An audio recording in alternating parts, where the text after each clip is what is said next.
Fox News is very unhappy with the Tennessee Three, as they're being called.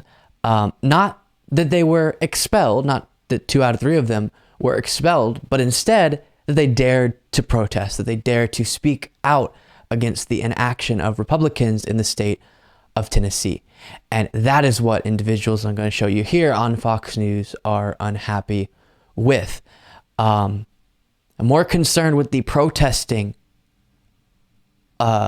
against the inaction of Republicans on the issue of gun violence than the inaction of Republicans on the issue of gun violence. It's absurd. Before we dive into these clips, though, as a quick recap, in case you missed this, covered it at the end of last week, 3 Democratic lawmakers on the House floor in Tennessee protested, as I said, the fact that in the wake of the Nashville, Tennessee mass shooting, still Republicans refuse, as they continue to do, to act and implement common sense laws to address the unique to America problem that we have in comparison to other developed countries with gun violence.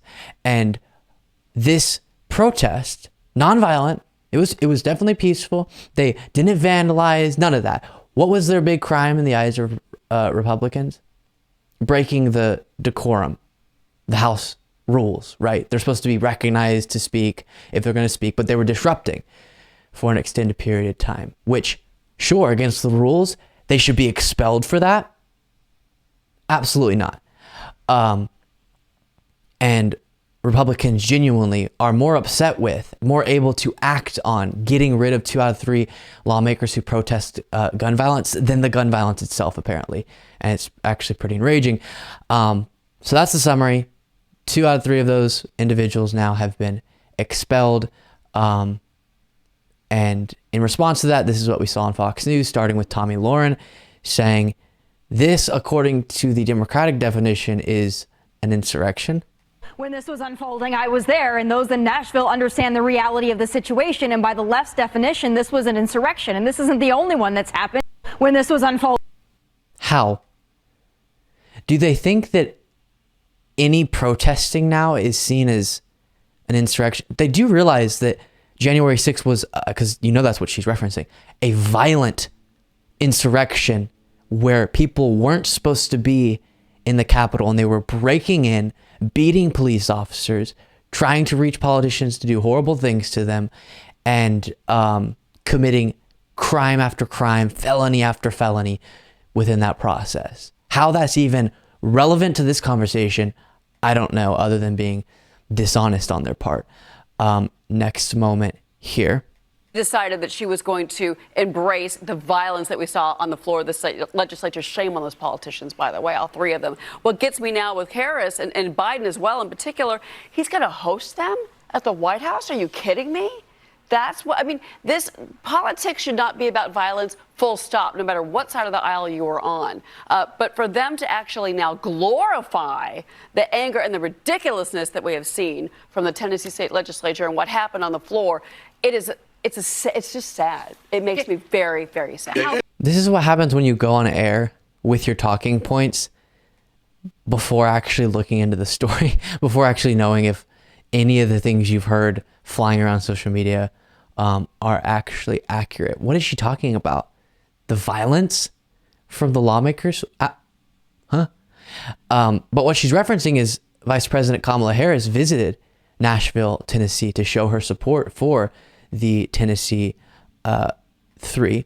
And before we get to another moment from Fox News in just a second, here is a little bit from Kamala Harris's speech there. And your leadership in this movement is going to impact people that you may never meet, people who may never know your name. But because of your leadership, they will forever be benefited. So I say all that to say, we will not be defeated. We will not be deterred. We will not throw up our hands when it is time to roll up our sleeves. We will fight. We will lead. We will speak with truth. We will speak about freedom and justice.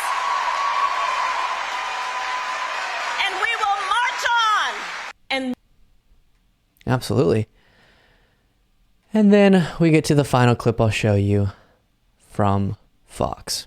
Well, these are people who don't care about the government. This is the ends justify the means, Gen Z, Marxist, indoctrinated young people. And it's shameful that... That was an like a machine that just spits out, an AI generated machine that spits out right-wing keywords. Listen to that again. The means Gen Z, Marxist, indoctrinated young people, and it's shameful. Gen Z, Marxist, indoctrinated young people, CRT, woke. That they're being reinforced by our own vice president and White House with an invitation to the White House. This is no way to run our government, and we're in for a lot of trouble if this is the new standard for civility in government and in our society. Representative Farmer, well, these are... Oh, goodness. If it makes me a Gen Z, Marxist, indoctrinated young person to actually want to address the problem in this country, the devastating problem that we have with countless lives being lost at the hands of guns, actually wanting to have leaders, political leaders, lead in implementing common sense laws to help decrease gun violence, if that makes me a Gen Z, Marxist, indoctrinated young person, count me in if that's what that means. And the fact that they're so more upset with the disruption than the thing that the disrupting was trying to call attention to is just completely wrong and enraging. And it keeps happening. Devastating events keep happening, and they will until we act. Here from USA Today, just as I'm about to record the show, I see this news break. USA Today, 4 people were killed and 8 were injured during a shooting in Louisville's downtown area, police said Monday. The suspected shooter is also dead. I actually saw in different reports 5 people, but this is all again breaking now. So one of those 2, just more devastation. Another mass shooting, this time in Louisville. And actually, 209 people have been killed in 146 mass shootings just this year so far. Just this year, according to the Gun Violence Archive. And the response is, from this world, the Fox News, Republican, conservative world, let's focus on the protest, the peaceful protest, calling attention to this, more than the actual problem that is leading to so many people being dead or just experiencing violence, injuries, the fear of it happening, all of that. So enraging.